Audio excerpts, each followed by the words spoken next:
character in that poem, and some of them did not. They said we really missed all the modern facilities. And so they explored the geography and a bit of history of Australia through that, and the language of the Aborigines, its effect on English language. It's got totally different words and things like that. So how did you do this? Let's see what she says. What exactly did you do? How did you write? Use the poem through a recital. A poem? A song, through a song. Yes. And then you let their imagination sort of unfold on the song itself. And from that on. And they enjoyed it, and then after that they were a bit inspired.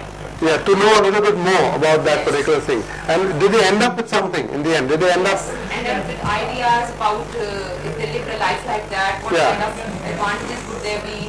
What kind of things would they be able to get away from the modern world?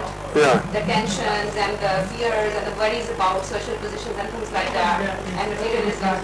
Did it lead to any sort of final product, like, forget about poems, but did it lead to anything? Did somebody the kind of write? We should have and the kind of values we should have. But did it lead to something concrete in some way? Like, suppose somebody was not in the room at that moment, how would he have shared that experience with somebody outside? Suppose he had to go and share whatever he did in the classroom with his parents. They wrote essays on it. Essays. Did you determine whether he should write an essay, the student should write an essay, or did you give them the option to really formalize whatever they had learnt with whatever form they wanted? Sometimes they can do it whichever way they want. Sometimes. What type of other forms do they take? Besides essays. Essays are very boring unless they're very good. But what is the... ballads. They did ballads.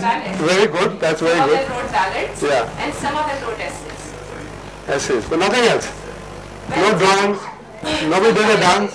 Nobody did a dance and skit or something on it. We actually, I was coming to this, that I think the first thing we all need to do before we start creativity in the classroom is to end the system of examination and formal assessment, because the fear in the teacher to finish the assessment, and I can't give 3 more than 2 This is very important to put for Beaconhouse. 3 days to put it down. poem. And the examination system. And the child. After which year? We have formal assessments, of course, from class 1 onwards. And they are formal assessments where the written exams, aren't they? And we have formal exams from class 7 onwards. In fact, formal exams for final end of the year are from class 4 onwards. And mid-year from class 7 onwards. It's sometimes more threatening for the teacher than the student. As well as the student. Because being over The here, time we can spend on research, on finding options for the children is spent on packing tests and things like that. So there's a tremendous resentment, you can put there's a tremendous resentment among the teachers about the entire fear psychosis that is created. Are you typing? Yeah.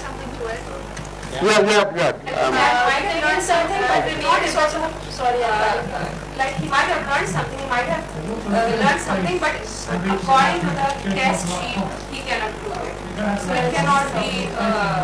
So that means the system has to open itself up so that they can recognize whatever forms I might be able to come from here to here, but how am I going to? Who is going to prove it to the on the written sheet? More of problem oriented. There are a lot of people very good. A lot of people, yes. Remaining in the situation which we are in at the moment, I feel the best thing to do for creating a nice creative environment in our class is that put a concept on the board, okay, and take their feedback, or maybe you can introduce the topic, right, and then start the brainstorming sessions and how would you feel if you were in such a place. And for example, I teach BS, business studies. So if I introduce the topic of sole trader, I would just introduce it and then maybe take their feedback and ask them to go home and maybe go to a grocery store, which is a sole trader, and then find out how he operates a business. So I guess the learning is more, and the long-term memory, your learning stays in your long-term memory when you are doing projects. I mean, this is how I feel. So I had this question in mind. Yes, we are doing projects, but the point is that I might want to spend 2 weeks on doing something. just one class. Or maybe a whole week on something, but according to the curriculum, I cannot afford to spend more than Because that's more product 2 days. oriented. So what am I going to do except ask them to write down some written work and let's move to the other topic. But sir, by the end of the, O-level, they have to get the O-level exam. We need more time. O-level is at which age now? 16. 15 plus. Okay, good, there's still time for Last that. time they would refuse to take those examinations. They would not be used to it. They would say, No, that's what I profoundly disagree, because we have found, for example, we have in India these Krishnamurti schools. They are radical schools in the sense that, Krishnamurti himself went on record that he would not teach anybody anything. That everybody had to be his own teacher, and they built a curriculum along his ideas, which is wrong actually, because he himself said, don't imitate me and don't follow whatever I have to say. But he was a guru who tried to destroy, that sense of gurudom which people were giving him all the time. And they have these schools, and these children are very remarkable because they are not exposed to exams and all sorts of other things. But the problem is that eventually the system, it's a Krishnamurti system here, it's a Beaconhouse system. They've got about 6 or 7 schools all over India. Those students eventually have to get into the public domain. They've got to, the schools are only up to the 12th, till they are 14, 15, 16 or whatever it is, and then they've got to go in to a normal college after that. And they said that, there'll be a great problem because, the way people are geared from school to go to college, they'll have a lot of difficulties and all that. But what we are trying to tell you, at least what we are trying to share with you in this conference and earlier conferences, is that they would be far better equipped to deal with O-levels. If O-levels is mandatory and is some sort of a demon which you've got to encounter at some stage in your life.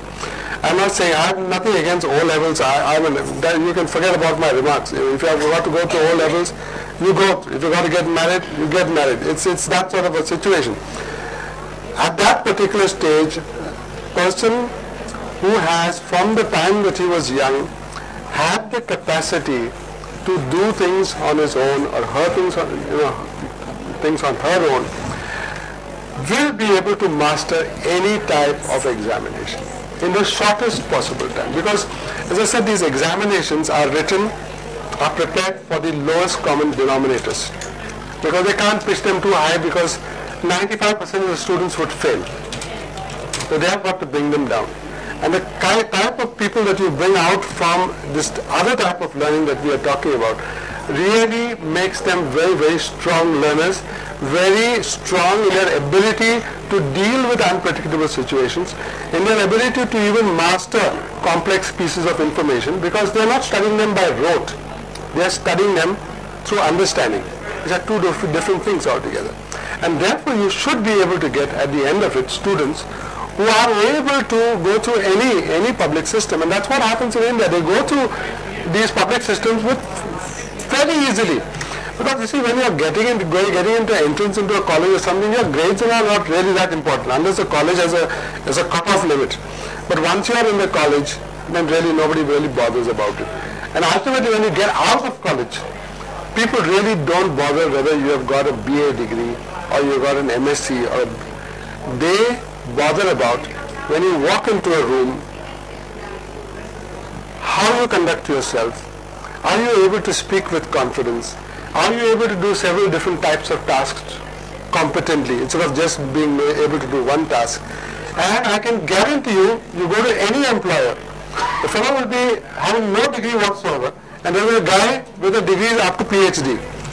And if this guy who is not educated is able to do 5 or 6 things which the employer wants, like he wants to have his office run independently, he wants to have letters written to people, he wants to handle orders, he wants to be able to send an email somewhere, he wants to get a ticket booked, he wants to get several things. The PhD will not be able to help him. The uneducated man. And I can give a very good personal example. I run a bookshop. In Goa called the Other India Bookstore. And I had a person there who was a manager, who was an MA. He was there for 5 years as a manager. At the end of 5 years, he still couldn't tell me where particular books were located on particular shelves. He couldn't tell me. He didn't know what were the books in the bookshop. Because he was an MA and he was given the job because he had an MA. Then a person below him was a person who has not passed her secondary schooling. She doesn't know English.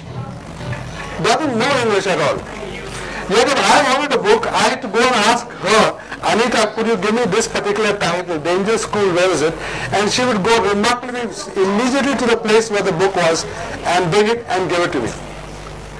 Because she was, and she's still working in a workshop, she's still in our bookshop now, she's probably about 18 years working in our store, one of the oldest employees, still not certified, and still having the confidence of her employees because she is able to identify books and tell us what, and now we have upgraded her to even ordering books, because if you want to order a book, you should be able to recognize the title. Now it doesn't mean that you have to be able to read Danger School.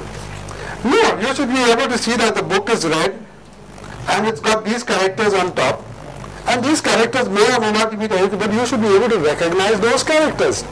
But you may not recognize them as English characters. You may not be able to even pronounce them, but you know. And that knowledge is extremely important for an employer. So in the end, the employer says, forget about their PhDs, I prefer this person, because this person at least will ensure that I can run my office without having any problems. Excuse me, but in the real world, how many times these kind of people are given a chance? It does happen. We have a staff, so change the word, and the attending change the word. That's what we are doing. I'm just... In Beaconhouse, we have an attendant who is studying in grade 8 or grade 7.